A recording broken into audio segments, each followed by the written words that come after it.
कभी किसी फल को मौत के कगार पर खड़े होके जिंदगी के बारे में गहराई से सोचते हुए देखा है?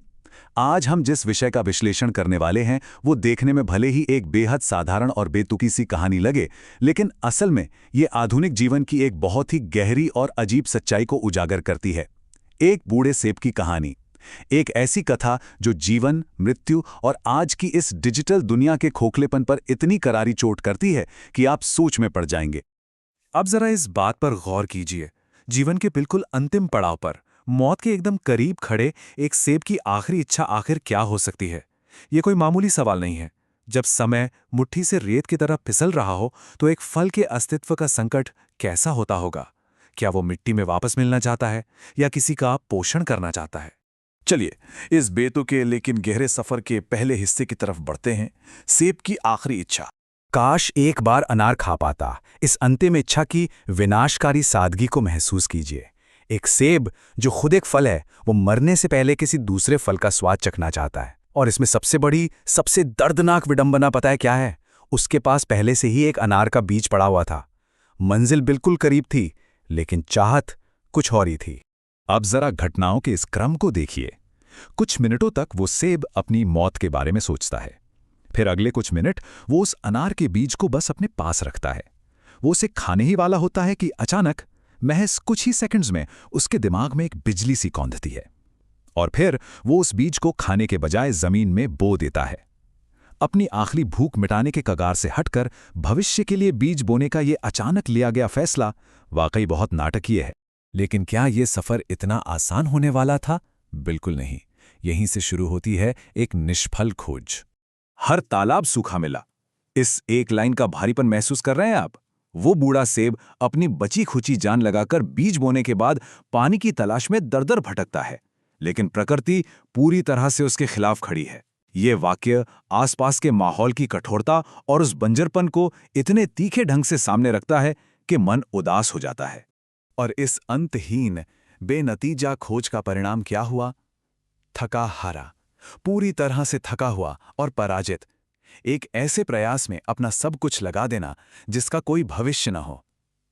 पानी और उन सूखे तालाबों की तलाश ने इस उम्र दराज सेब को शारीरिक और मानसिक रूप से इस कदर निचोड़ दिया कि वो अंदर तक टूट चुका था। और जब सारे सीधे रास्ते बंद हो जाते हैं, तब इंसान, या इस केस में एक सेब, अजीबोगरीब फैसले लेने लगता है। यहीं आता है हमारा खट्टा विकल्प। अब इन हताश कदमों को जरा ध्यान से समझिए।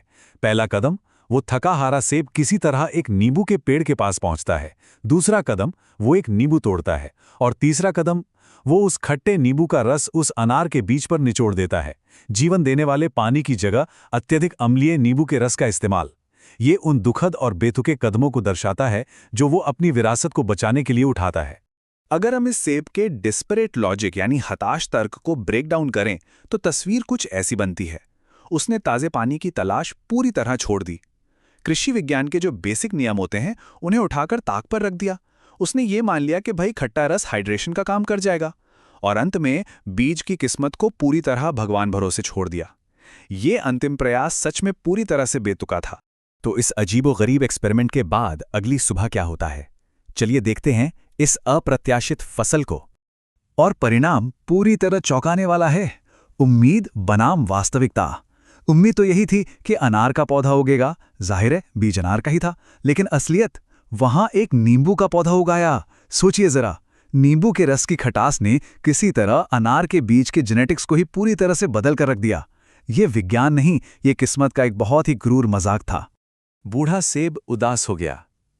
अपनी ही आंखों के सामने इस अप्राकृतिक खट्टी फसल को देखकर और अपने सपनों के अनार के पौधे को न पाकर वो गहरी निराशा में डूब जाता है। उसकी सारी मेहनत, उसका वो आखिरी बलिदान, सब कुछ इस खट्टे, अनचाहे परिणाम में बदल गया था। लेकिन कहानी का असली दर्द, वो सबसे गहरा जख्म तो अभी बाकी है। कहानी का दुखद मोड़। इस दिन का ये पूरा घटनाक्रम बेहद उदास करने वाला है। सुबह सुबह वो इस नींबू के पौधे की खोज करता है। दोपहर होते होते वो भारी मन से, बिल्कुल बेमन से, उस उगे हुए नींबू को खाता है।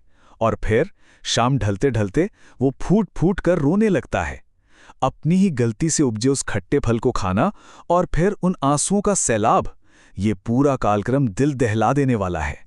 लेकिन रुकिए, यहीं पर यह पूरा विश्लेषण अपने सबसे महत्वपूर्ण, सबसे क्रिटिकल पॉइंट पर पहुंचता है।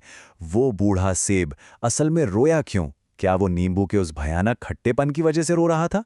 क्या वो अपने जीवन के अंतिम सपने के टूट जाने के कारण रो रहा था? या फिर कारण कुछ और ही था? इसका जवाब है 0, 0। जी हाँ, यही इस कहानी का असली पंचलाइन है। यही वो परम त्रासदी है जिसके इर्द गिर्द ये पूरी कहानी बुनी गई थी। वो सेब इसलिए नहीं रोया क्योंकि नींबू खट्टा था या उसका प्रयोग विफल हो गया था। वो रोया क्योंकि उस पूरी जद्दोजहद के बाद भी उसे बिल्कुल 0 लाइक्स और सब्सक्राइब्स मिले। इन शब्दों पर जरा गौर करें। रोने लगा क्योंकि किसी ने लाइक सब्सक्राइब नहीं किया।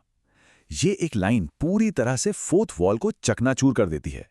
ये इस पूरी भावनात्मक कृषि संबंधी कहानी को अचानक से पलट कर रख देती है।